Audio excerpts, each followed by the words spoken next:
Play on करें इसको यहां पर, ये बड़ा इंटरेस्टिंग है। अब अमेरिका ने किया हाइपरसोनिक तकनीक का परीक्षण। नंबर 1, अमेरिका ने नासा की देखरेख में, और बल्कि 3 टेस्ट वो प्लान कर रहे हैं, वर्जीनिया में किया हाइपरसोनिक टेक्नोलॉजी का test. Virginia is very very close to Washington DC, की जानकारी के लिए आपको पता होगा। वैसे हाइपरसोनिक तकनीक के परीक्षण से यूएस नेवी और आर्मी को हथियारों की होड़ में बड़ी मदद मिलेगी। नेक्स्ट चेंज करें इसको यहां पर, वो ये है हाइपरसोनिक मिसाइल आवाज की रफ्तार से 5 गुना ज्यादा तेज अटैक करती है। हाइपरसोनिक मिसाइल आसमान में दुश्मन का आसानी से पता लगा सकती है। जिस दिन बाइडेन ने चीन के हाइपरसोनिक टेस्ट पर चिंता जताई थी, उसी दिन यूएस ने भी परीक्षण किया था। मैं चाहूंगा यहां पर सीधे ये दोनों ग्राफिक्स के साथ मैं दीपक सर के पास चलूंगा। सर, क्या आपको ऐसा लग रहा है कि हम एक नए एरा में जा रहे हैं जहां पर हमें हेल्थ के ऊपर, आप क्वालिटी ऑफ लाइफ के ऊपर, इकोनॉमी के ऊपर पैसा खर्च करना चाहिए, लेकिन अपनी इनसिक्योरिटीज के चलते अलग अलग मुल्क, स्टार्टिंग विद चाइना जिसकी इकोनॉमी कोलैप्स कर रही है धीरे धीरे, एक नया मिसाइल की होड़ में हम लोग जा रहे हैं? आपने इतनी अच्छी तरह से इसे एक्सप्रेस किया कि I can't add to it. आपने ये शब्द का इस्तेमाल किया जनरल साहिबान ने, आर्म्स रेस। जहां तक मैं समझता हूं, कोई भी रेस का कुछ अंत तो होता है ना, any race must have an end, लेकिन ये अनएंडिंग रेस लगता है शुरू हो गई है। कौन सा देश पहले लिंक करेगा इस आईबॉल टू आईबॉल कॉन्फ्रंटेशन में? कांग्रेशनल रिपोर्ट अभी हाल ही में यूएस में आई थी, उसमें कहा कि भारत भी अपनी हाइपरसोनिक मिसाइल डेवलप कर रहा है। तो आपने सही कहा सर कि आने वाले जो हमारे बच्चे हैं, द नेक्स्ट जनरेशन या हमारी जनरेशन, अगले 20 साल में सबसे बड़ी चुनौती हमारे सामने होगी हेल्थ। जो चाइनीज वायरस था, ये सबसे बड़ी चुनौती थी फॉर आवर सर्वाइवल।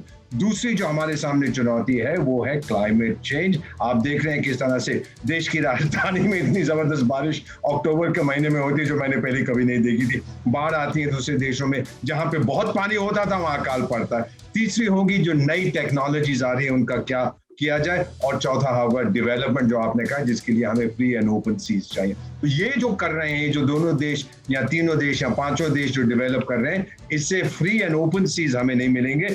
इससे हमको मिलेगी जो इस्तेमाल किए गए जो हमारे रिसोर्सेज हैं वो वेपन्स पे खर्च किए जाएंगे। किस लिए ये मैं नहीं जानता। हर देश रैम्बो बनना चाहता है, आखिर में कितने रैम्बो हो सकते हैं दुनिया में? और यहाँ पर भारत ने पूरी दुनिया के सामने स्पष्ट किया है कि हाँ, हम लोग जो कुछ कर रहे हैं किसी दूसरे देश पर हमला करने के लिए, अपनी सुरक्षा के लिए, ताकि हम विकास की ओर ध्यान दे सकें। फाइनली सर, इतना मैं कहूंगा, ये जो 100 करोड़ का माइलस्टोन था जिसको आपने इतनी अच्छी तरह से कवर किया था वैक्सीनेशंस का, salute to India, salute to every Indian. दुनिया को दिखा दिया है कि जब हम कुछ करना चाहते हैं, और चीन ने कोई रिस्पांस नहीं दिया। पहले तो हमें गाली देता था, देखो जी अप्रैल में क्या हो रहा है, क्या हो रहा है। अब बिल्कुल खामोश है, हमने दुनिया को साबित कर दिया है जब भारतीय कुछ करना चाहते हैं तो कोई उन्हें रोक नहीं सकता। You're absolutely right। और सर, आपने रैम्बो का जिक्र किया। उस जमाने में जो रैम्बो थे, सिल्वेस्टर स्टैलोन, वो कहते थे कि मैंने अननेसेसरी कमांडो यानी आर्नोल्ड श्वार्ज़नेगर से उस टाइम पर कंपेटिटिव राइवलरी की, और न जाने उस चक्कर में हम दोनों का कितना नुकसान हो गया।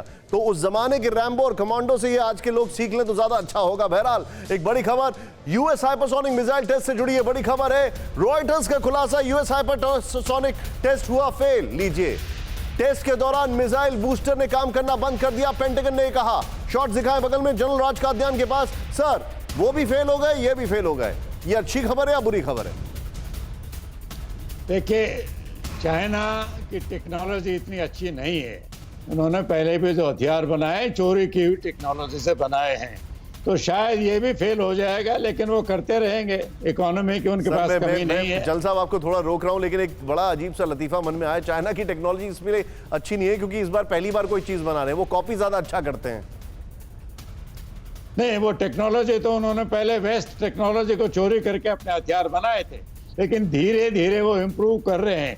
क्वांटिटी वाइज जैसे नेवी में वो अब दुनिया में नंबर 1 है, अमेरिका से भी ज़्यादा जहाज हैं, लेकिन टेक्नोलॉजी में वो अमेरिका से बहुत पीछे हैं। तो ये प्रशिक्षण तो 1 या 2 अगर फेल भी हो जाते हैं तो वो कोई दुनिया के लिए खुश होने की बात नहीं है। वो और करते रहेंगे जब तक वो इसको परफेक्ट नहीं कर लेते। लेकिन ये हाइपरसोनिक टेक्नोलॉजी कोई नई नहीं है। अमेरिका और रशिया के पास पहले ही है, उन्होंने शायद ओपनली डिक्लेयर नहीं किया था। ये आर्म्स रेस तो एक ऐतिहासिक रेस है। न्यूज़ टॉप 9 रोज सुबह 7 बजे और शाम 7 बजे सिर्फ TV9 भारतवर्ष पर।